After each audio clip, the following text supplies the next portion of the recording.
Hey guys, welcome to Mega Coaster Review. Today I'm going to be talking about my top 10 favorite roller coasters. This is July now.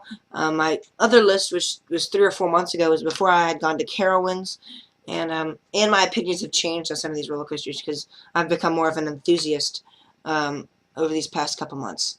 So I just want to see how this list has changed from the one that I did 3 or 4 months ago, and how it will change for the ones that I'm going to do in a couple months once I've been to Canada's Wonderland, Dollywood, and Kings Island.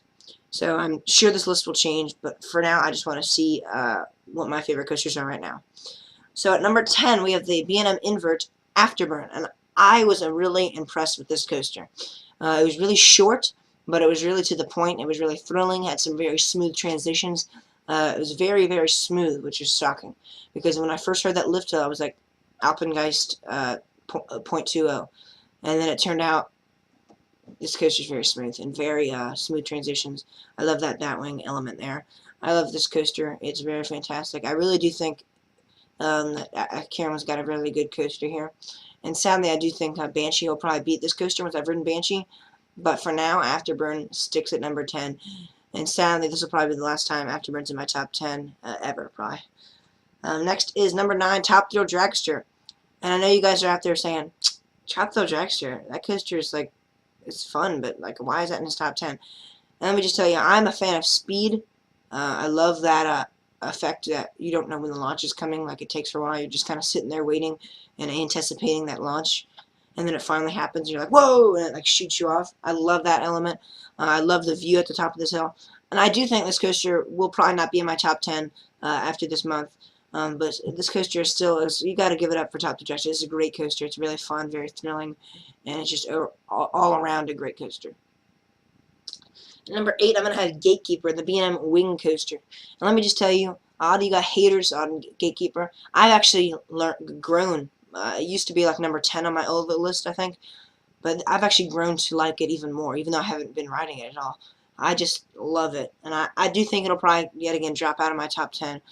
But for now, Gatekeeper's an awesome coaster, and I can't wait to ride the other wing coasters. I'm a huge fan of the wing coasters. It's probably one of my favorite types of coasters. It's just an amazing, amazing ride. So I definitely think this coaster deserves a lot more credit than it seems to be getting. Next is Phantom's Revenge, another hyper coaster. And Phantom's Revenge is a very unique coaster. There's not a lot like it. I love that second drop is actually taller than the first drop. I love that element. I love going down humongous hills, and I like the fact that they have two massive hills on this coaster. And I would have thought it would have been a lot cooler if it had some inversions like it used to, but before they got it refurbished and stuff. But it's still an amazing coaster that I think if you're ever in the Pittsburgh area, you need to check out Kennywood and go to this amazing roller coaster, because they have a beast of a coaster located at Kennywood. Next is Apollo's Chariot, another hyper coaster located in my home park, Busch Gardens, Williamsburg. This coaster is fantastic. It's very thrilling. If you sit in the back seat, you get some really, really great G's. This coaster is just amazing and very, very thrilling and fun.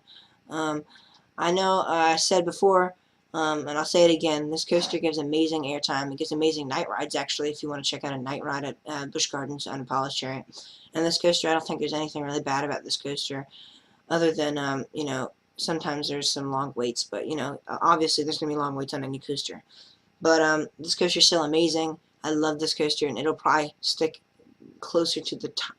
Hopefully it'll stay in my top 10. If not, it'll be in, like, the top 20 or something like that. Next is Intimidator, another B&M hypercoaster. And this and Apollo's Chariot were very hard to determine which one was better. But I do have to give it up for Intimidator. Intimidator is smoother, and I just think it gives a better ride. You get a lot of great airtime in this coaster. It's really thrilling. I love the layout. It's probably my favorite parking lot coaster. It's just an amazing, amazing ride.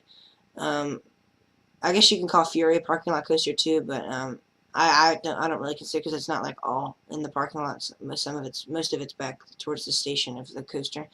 But Intimidator is right out in the parking lot, so it's awesome, and you really I got some great footage of it too out in the parking lot. So it's just an amazing coaster that I really, really think is one of the best coasters in the world right now.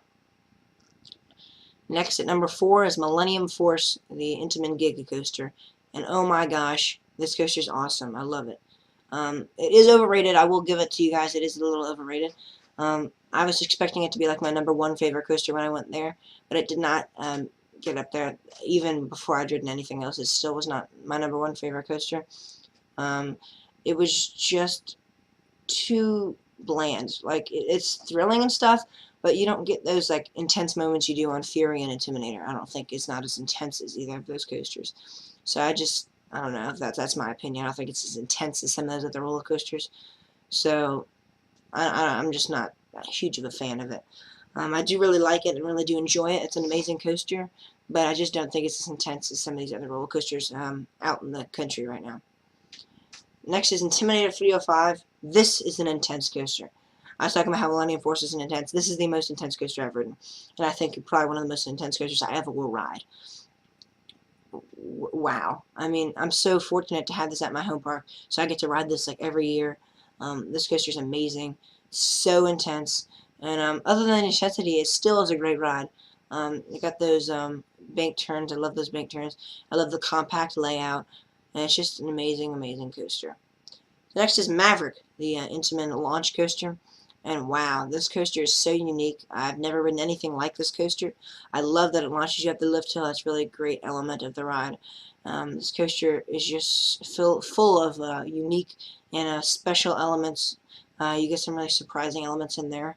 And this coaster just really, really rocks my world. I mean, if I had not ridden the next coaster that on my #1, this would be my #1 still. If you saw mine for 3 or 4 months ago, you would see that Maverick is, and it was my #1 coaster. But because of this next coaster, Maverick is staying back there.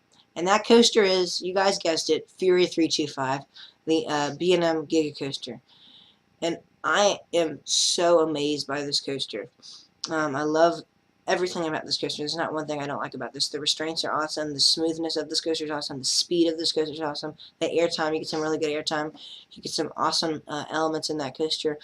Everything about this coaster is fantastic, and I really, really, really am excited for B&M to make up some more, hopefully make up some more B&M Giga coasters.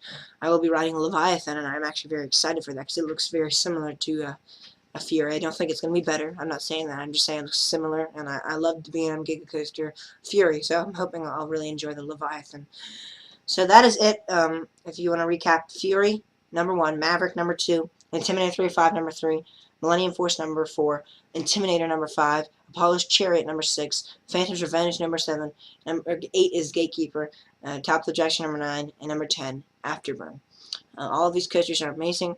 Some of them will be getting booted out of the top 10 later on this year, but I'm not taking anything away from these amazing, amazing roller coasters. So that's it for Mega Coaster Review. When you think ThrillSync Mega Coaster Review, I will see you guys later.